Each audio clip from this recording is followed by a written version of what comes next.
how can I make it a better dance between the vortex that is in me and the ego that has sustained me, who has his own wishes and desires, while vortex...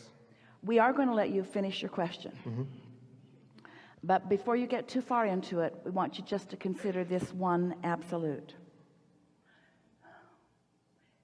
In almost every case, that part of you that you call ego is you receiving source.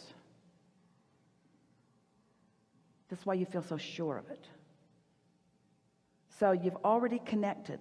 Yeah. And that broader part of you is projecting or revealing its point of view.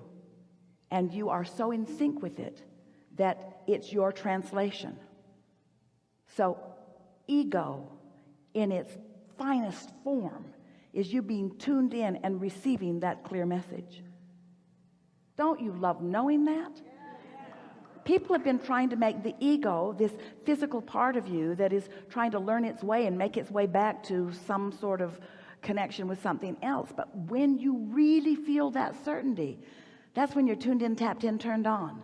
Yeah. That's when the whole of you. That's why Jerry wanted all of the books that were written by us and that were processed through Jerry and Esther. He wanted to call them Help from Your Total Self. Mm-hmm. A new twist on the self-help section. Self-help from total self.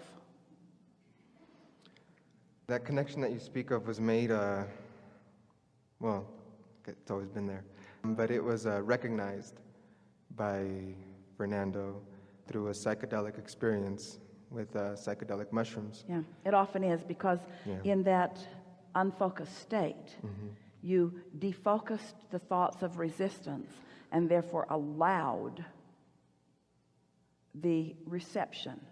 Yeah. Hard to retain it, hard to repeat it. Not our recommendation, but we're glad it happened. As am I. As am I. I honor them, and they're amazing. So, in other words, it helped you get you out of the way so that you could translate who you really are for a little while. So, I can put source here and act through there. And it's amazing because source is always uplifting. Yeah, every time. Yeah, and because of and all-powerful, all-knowing and all-powerful. And it is probably one of the biggest gifts that I think I've received in my life. And at the same time, the most natural one. By calling it the biggest, it's like you put a little resistance on the trail. But by calling it the most natural, you take the resistance away. So when I'm vortex, I'm happy being here now. And it's amazing, and I could spend eternity there, here. You pretty much are. Yeah. There's just those brief points of time in your human body where you pinch it off a little bit and complain. And it's that human that goes, hey, but what about your hopes and dreams? What about your aspirations? What about that? But that human is the focused part that puts more into the vortex, because that contrast helps shore that up. Without that human side, without that sometimes disconnected, there would not be the asking that causes the expansion and the evolution of all species. So it's a really good thing. So in other words, if it were not for war, peace would not be assured. Yeah. And if it were not for sickness, wellness would not be assured. In other words, a sick population makes for a weller future generation. That's what the evolution of the species is about. So the ego has been an artist for this life, and the vortex is usually the artist, really.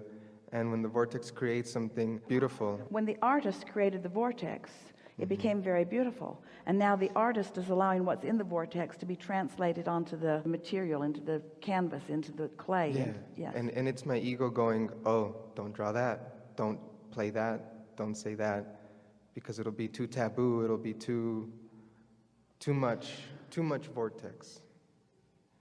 So, well, you have to create for your satisfaction, not for the approval or disapproval of others, because the majority of them could never understand your translation of your vortex anyway. Thank you.